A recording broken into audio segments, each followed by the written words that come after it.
Namaskar children. Today we will be revising force and pressure that you have already discussed before your vacations. So force is a push or a pull acting on an object which changes or tends to change. Now why do we write here this tends to change? Tends means it tries to change. One, shape of an object.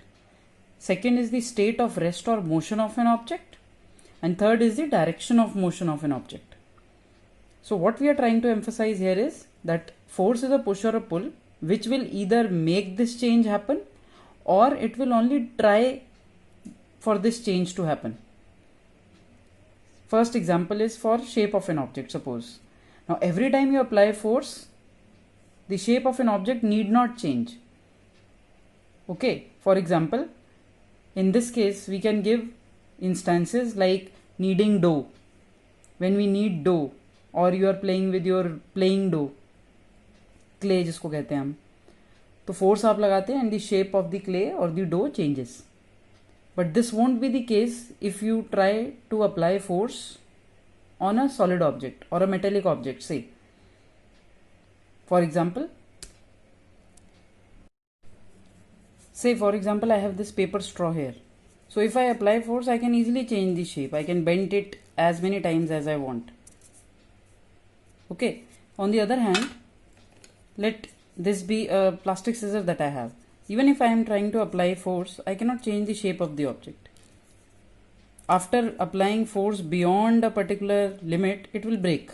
But I am unable to change the shape by applying a particular amount of force. Okay, so every time the force that you apply will not change the shape. It can change, it tries to change, tends to change. Second is the state of rest or motion of an object. Now, state of rest or motion of an object will include two different instances. One is that the force can make an object at rest to start moving. For example, if say, let us take an example of this chalk here. This chalk is lying on this board here. Okay, and it is stationary. But if I apply a slight force, it begins to move, it begins to roll. Okay, so the force that I applied, it made the object move from rest. On the other hand, I could have stopped this rolling chalk also by applying some force. Say this. So I applied force and stopped this rolling chalk. You can also give an example like a ball is rolling on the floor. It comes to rest after some time due to friction between the two surfaces. Remember, friction we had discussed in the last chapter. Okay, so these were examples that the object can move from rest or can come to rest while moving by the application of force. Also, you can give the examples here for speed changing. We can increase or decrease the speed of an object by applying force. Okay. So next is direction of motion of an object. We have various examples for this also. Usually students give the example like in the case of while playing football or cricket or tennis.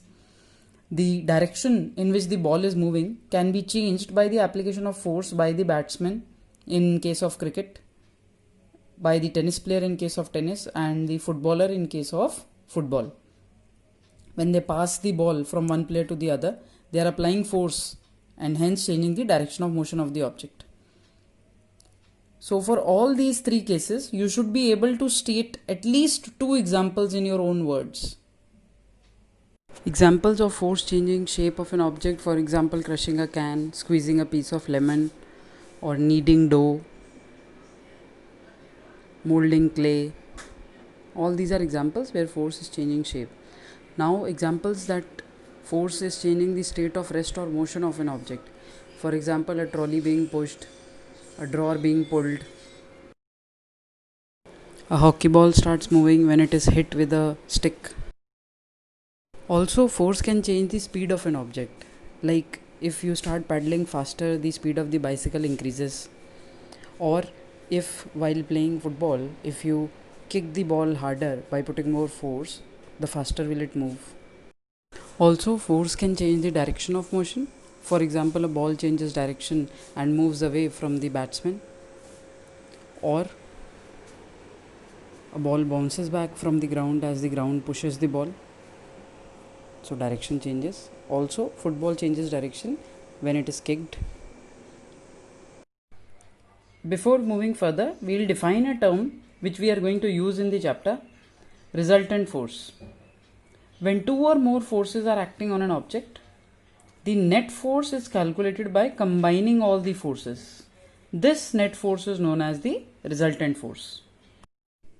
The SI unit for measuring force is Newton, and we can also represent it by a symbol capital N. If you write the complete word Newton, you will write it as, the first letter would be small n. Okay, like for example, you are writing 5 Newton force, so either you write it like this or you will write 5 Newton. So these are the ways in which you have to represent the force. This is the SI unit, that is Newton. For example, this is the case that there is an object and these forces, 5 different forces are acting in different directions, F1, F2, F3, F4 and F5. So the resultant force would be the net effect of all these forces. इन सब का मिला जुला effect, सबको combine करने के बाद net force कितनी act कर रही है ऑब्जेक्ट पे, that will be known as the resultant force. So let us now try to understand how forces are combined. That means when more than one force is acting on an object. Suppose this is the first case, that on the object these two forces are acting and they are acting in the same direction. One is 10 Newton and one is 4 Newton. So when forces are acting in the same direction, the resultant force or net force is calculated by adding the two forces which are in the same direction. So F net, that means the resultant force, would be the sum of the individual forces F1 plus F2, which are 10 Newton and 4 Newton respectively. So the total force or the resultant force or net force acting on the object is 14 Newton. This is something very evident. एक object पे अगर दो forces लग रही हैं और दोनों same direction में लग रही हैं, if you are trying to push an object suppose and two people are helping you, so you are applying force in the same direction. So you are helping each other, you are adding the forces. Okay, so combination of forces mein first case was when forces are in the same direction, they are added, simply added. Their line of action is also same. Okay, now the next case is when the forces are acting in opposite direction. In that case the resultant force is calculated by subtracting the two forces. Now in this situation you can see F1 is acting in towards the right, 10 Newton, and F2, 4 Newton, is towards the left. So the net force acting on this object would be the difference of these two forces. So F net would be F1 minus F2, that would be 10 minus 4, that is 6 Newton. Now here at times, students, there is a confusion that how do we know that F1 minus F2 is the answer? Why not F2 minus F1? Now for that, you need to keep in mind the number line thing. Till class 8th, this is what you need to keep in mind, that in the number line we know on the right we take the positive integers and on the left we take the negative. So this is what you are going, this notation is what you are going to follow. All the forces which are in the direction of the positive x-axis, I hope you are aware of that. The positive x direction, we are going to consider it as positive. And all the forces in the negative x direction, we are taking it as negative. In this example also, we are combining both the forces. But F2 force is negative itself. वो है ही negative direction में. तो जब हम combine करते हैं इन दोनों forces को, it comes out to be F1 minus F2. जो right direction में force है, या जो positive x axis की तरफ force है, हम उसको positive लिख रहे हैं. और जो negative x axis की तरफ force है, हमने उसको negative लिखा है. इसलिए calculation 10 minus 4 है. Okay, so the answer is coming out to be 6 Newton. In the same situation, suppose if it would had been the case कि ये वाली force है 4 Newton suppose and this force is suppose 10 Newton. Now the calculation will change. Right hand side पे positive x direction में इस बार कौन सी force है 4 Newton. तो आप F1 की जगह डालेंगे आंसर वैल्यू 4 और नेगेटिव एक्स डायरेक्शन की जगह कौन सी फोर्स है 10 न्यूटन, तो minus 10 newton. So this time your answer will be minus 6 newton. Negative answer आ रहा है नेट फोर्स का. This means net force is acting in negative direction. इस डायरेक्शन में लग रही है नेट फोर्स. पिछले केस में पॉजिटिव डायरेक्शन में लग रही थी नेट फोर्स. जो डोमिनेंट फोर्स है नेट फोर्स उसी की डायरेक्शन में होगी. 10 ज़्यादा बड़ा नंबर है तो नेट फोर्स इसी की डायरेक्शन में लगेगी. So negative direction. So your answer is coming out to be -6 Newton. To understand the concept better, let us do a few numericals. Suppose this is a case given to you and you have to calculate the net force acting on the object. Two forces are acting on it, 60 Newton and 18 Newton, and both the forces are acting in the same direction. So we have just discussed net force acting on the object would be the sum of the two forces. So F net would be F1 plus F2, which in this case are 60 Newton and 18 Newton. So adding them, I get the net force as 78 Newton. Also remember, whenever you are talking about forces, you have to mention both the quantities, the value as well as the direction. So the net force is 78 Newton towards right. Let us now discuss the second case. This time we have two different forces and they are acting in opposite directions. 12 Newton is towards the positive x-axis, towards right, and 8 Newton is towards left, negative x-axis. So in this case, as discussed, F net would be F1 minus F2, where F1 we are considering the force which is towards right, and F2 is the force which is towards left, towards the negative x-axis. So F net would be 12 minus 8. So that comes out to be 4 Newton, and we will specify the direction also. So that will be 4 Newton towards right. So considering another situation, this time the object is being acted upon by two forces which are equal and opposite. So 6 Newton acting from both sides. So for such cases we have discussed that F net would be the difference of the two forces. So F1 minus F2. This time since both the forces are the same, so F1 minus F2, that would be 6 minus 6, which gives us the answer as 0 Newton. So no net force is acting on the object in this case. Next example. This time we have different forces acting opposite directions. So first we'll understand that this 2 Newton and 8 Newton are in the same direction. Both of them are acting towards the left. So let us first combine these two forces. So 8 and 2, same direction. These two forces will become 10 Newton. So this left force is 10 Newton and the right force is 5 Newton.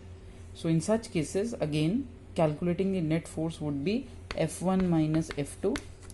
This time F1 is 5 Newton towards the positive x-axis, and towards the negative x-axis F2 is the sum of these two forces, which is 10 Newton. So the net force is 5 minus 10, or I'll write it as minus 5 Newton. Now you understand why negative? The net force is acting in the negative x direction, in this left direction. Negative here is clearly indicating the direction of the force. In this case, net force is in the negative x direction.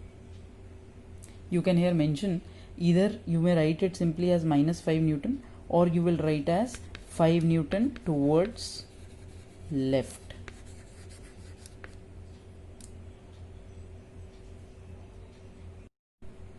Now forces are categorized as contact and non-contact forces. As the name is suggesting itself, contact forces are the ones which require a contact between the agent exerting the force and the object on which the force is exerted.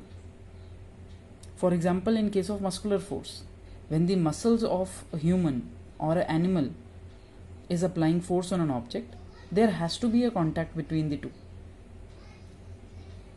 For example, you are trying to push something. So obviously you will first have a contact with that object and then you will apply force. So it's a contact force. Similarly, friction force.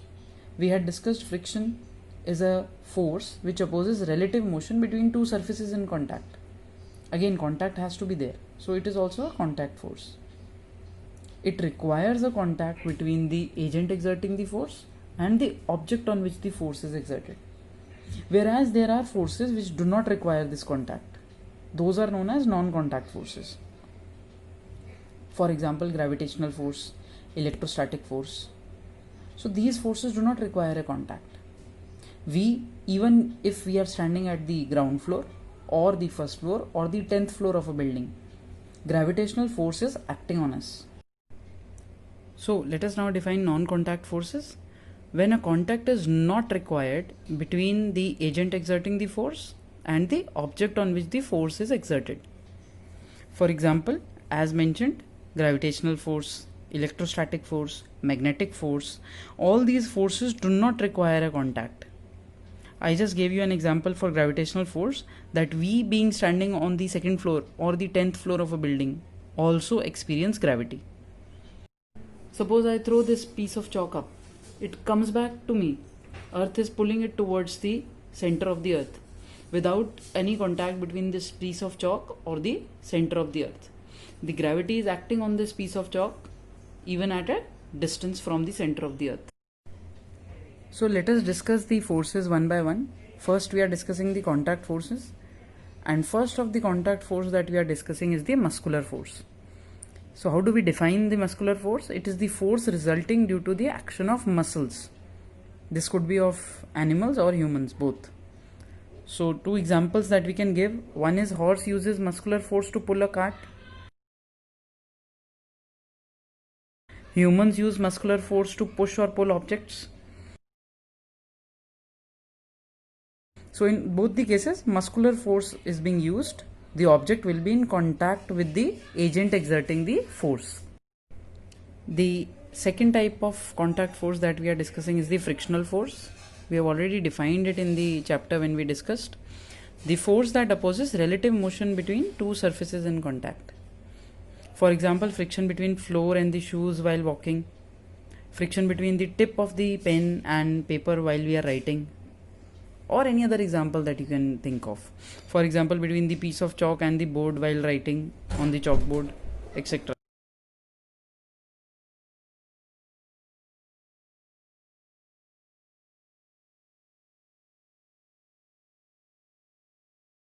The second non-contact force is the electrostatic force. It is the force exerted by a charged body on another charged or uncharged body. For example, the force of attraction between paper bits and a plastic scale or a plastic comb rubbed on dry hair. So you can see here a scale being rubbed on dry hair for a few times. When it is brought near paper bits, they get attracted towards it. Another example can be when a balloon is rubbed on synthetic cloth, it sticks to the wall. Since it gets charged when it is rubbed to the synthetic cloth, and wall is an uncharged body, so there is a force of attraction between the two. Also, you might have observed that dry hair gets attracted towards the TV screen. The next non-contact force that we are discussing is the magnetic force. It is the force exerted by a magnet on another magnet or a magnetic substance.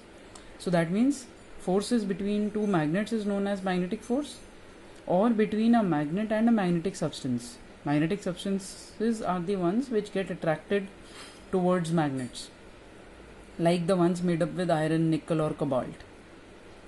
So the force between these substances and a magnet or between two magnets is known as magnetic force. Now this may be attractive or repulsive. Whereas gravitational force we had defined as an attractive force. It is always attractive in nature. Magnetic force can be attractive or repulsive. You know that like poles of a magnet repel each other and unlike poles attract each other.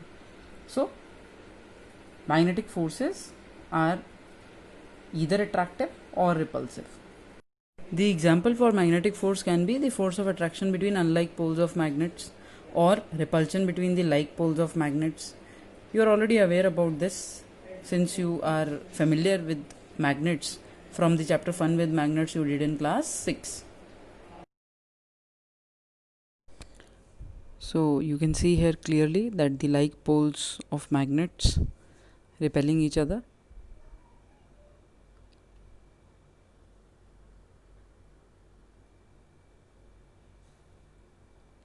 And here we are depicting the unlike poles of the magnet attracting each other.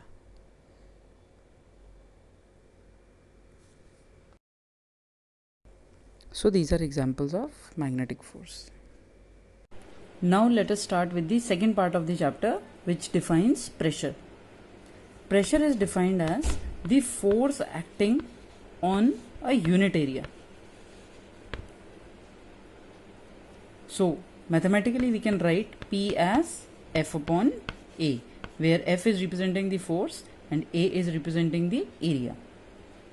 So pressure is defined as how much force is acting on a unit area. Like for example, let I have this box. This has 10 small books inside it, and the books have cardboard pages. So it has a good amount of weight. This box has substantial weight. Now when I place this box on this blackboard, it is exerting a force on the blackboard surface which is equal to the weight of this box. जितना इस box का wait है उतना ही force ये इस blackboard surface के ऊपर लगाएगा. और कितने एरिया में लगा रहा है? जितना इसका बेस एरिया है.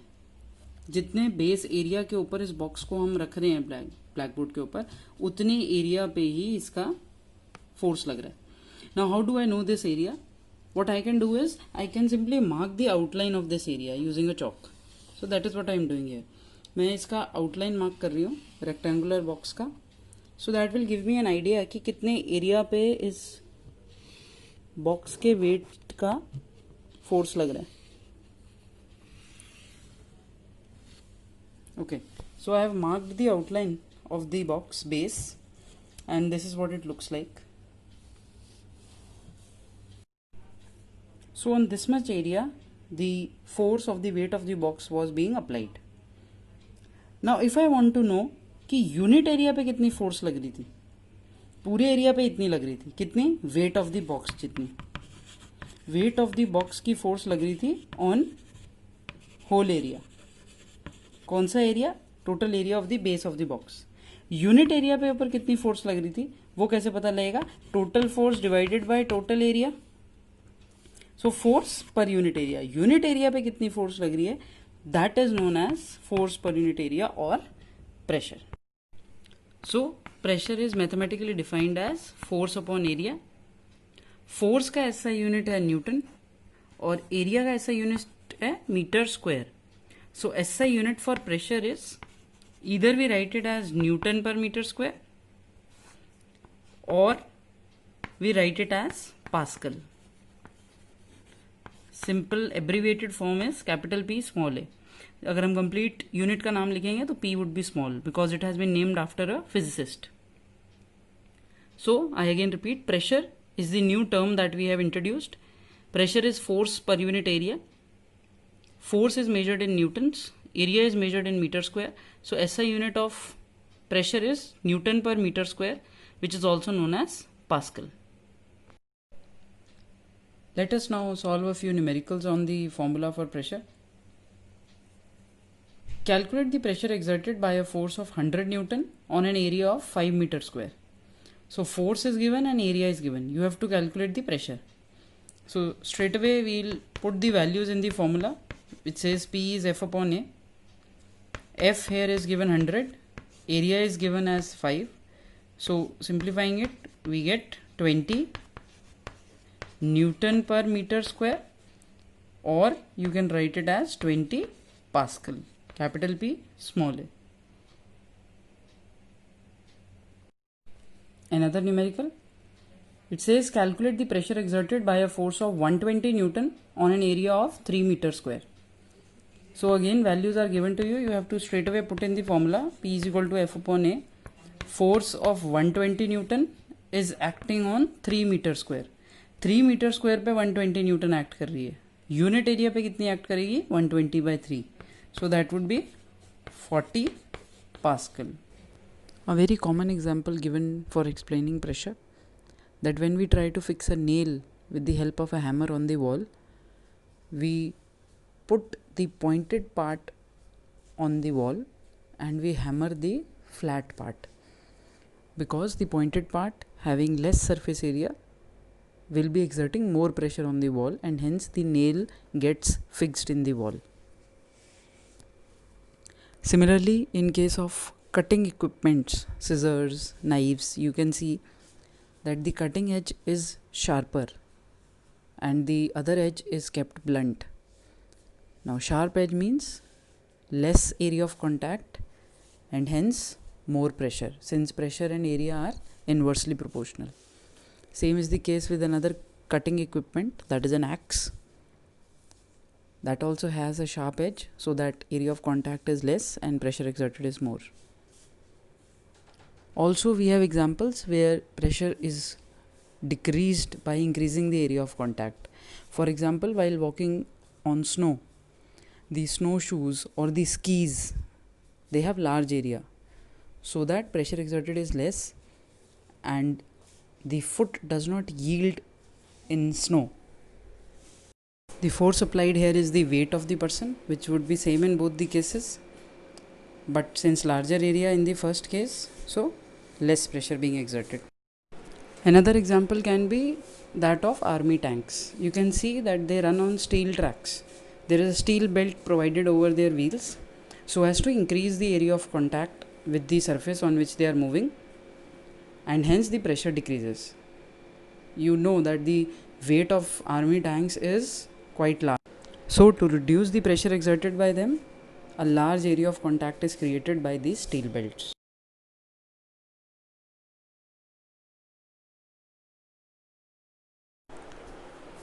These are a few conceptual questions based on pressure. First is, why are carry bags or school bags provided with broad straps? Reason being, because pressure is inversely proportional to area, so area increases and pressure decreases and carrying the bag becomes easier. Then second question is that camels can walk easily on sand whereas horses and donkeys cannot. Reason is again the same, because the foot area of camel is larger, and since pressure is inversely proportional to area, so as area increases pressure decreases and the camel can walk easily on sand without the sand yielding under his weight. Next is that why are foundation of tall buildings kept wide and broad? Again, since pressure is inversely proportional to area, so A is increased so that P decreases. Why is it easier to cut with a sharp knife? Again, A decreases when the edge is sharper and P increases, which makes the cutting easier. So this is how you can write the answer to these questions. Mentioning pressure is inversely proportional to area is important. Now we know that liquids and gases are commonly known as fluids. Fluids also exert pressure on the container in which they are contained. The first property of the pressure exerted by the fluids is that this pressure depends on the depth. More is the depth, greater is the pressure exerted by the fluid. And this pressure exerted by fluids is same in all directions at a given depth. As you can see here clearly in this activity, that a plastic bottle has holes been created along its height, and you can see the water moving out of these holes is covering the maximum distance when it comes out from the bottommost hole. In another activity, you can see here that if holes are created in the water container at the same depth in different directions, the water that moves out of these holes is exhibiting equal pressure in all directions. You can see the water is covering equal distance in all directions. Next is atmospheric pressure. It is the pressure exerted by the envelope of air around the earth, जिसको हम atmosphere कहते हैं. So pressure exerted by the atmosphere around us is known as atmospheric pressure. On earth, the value for atmospheric pressure at normal sea level is 1 lakh Pascal, 10 raised to the power 5 Pascal. Now such huge pressure is acting on our body all the time, but we are unable to feel it, nor we are crushed under this huge pressure. That is because of the pressure inside our body.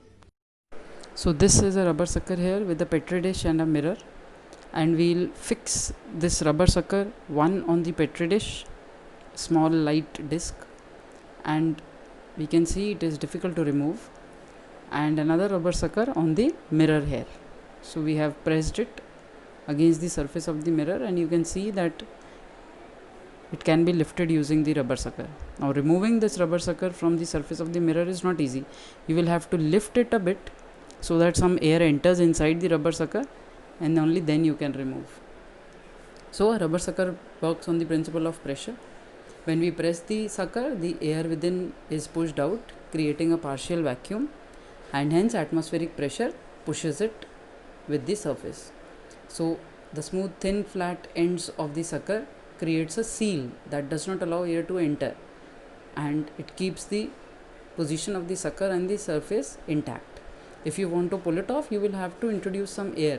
थोड़ा सा उसको उठा के side से उसमें air enter करानी होगी. So how we can explain the working of a rubber sucker is, suppose this is the plane surface and this is the rubber sucker that has been fixed or put on the surface. So what we do is we apply force from here.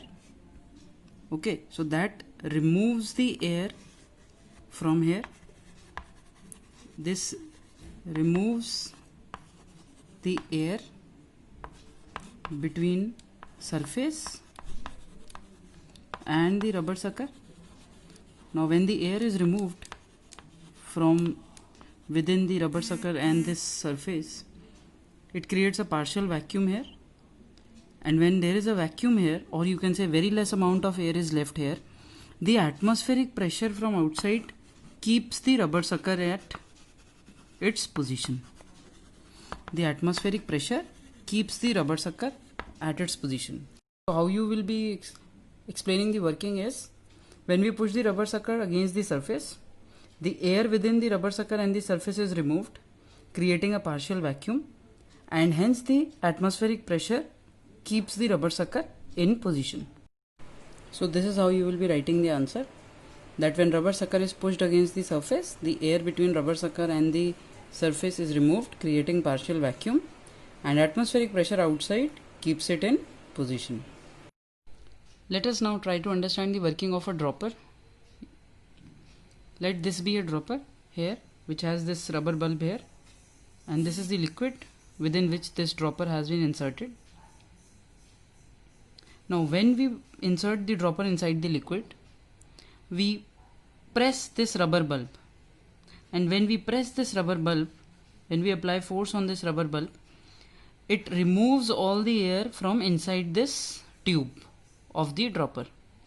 So when all the air moves out, again it creates a partial vacuum inside this dropper. So these arrowheads here are showing that the air is pushed out,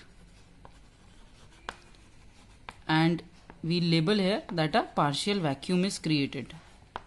Most of the air has been removed from within the dropper.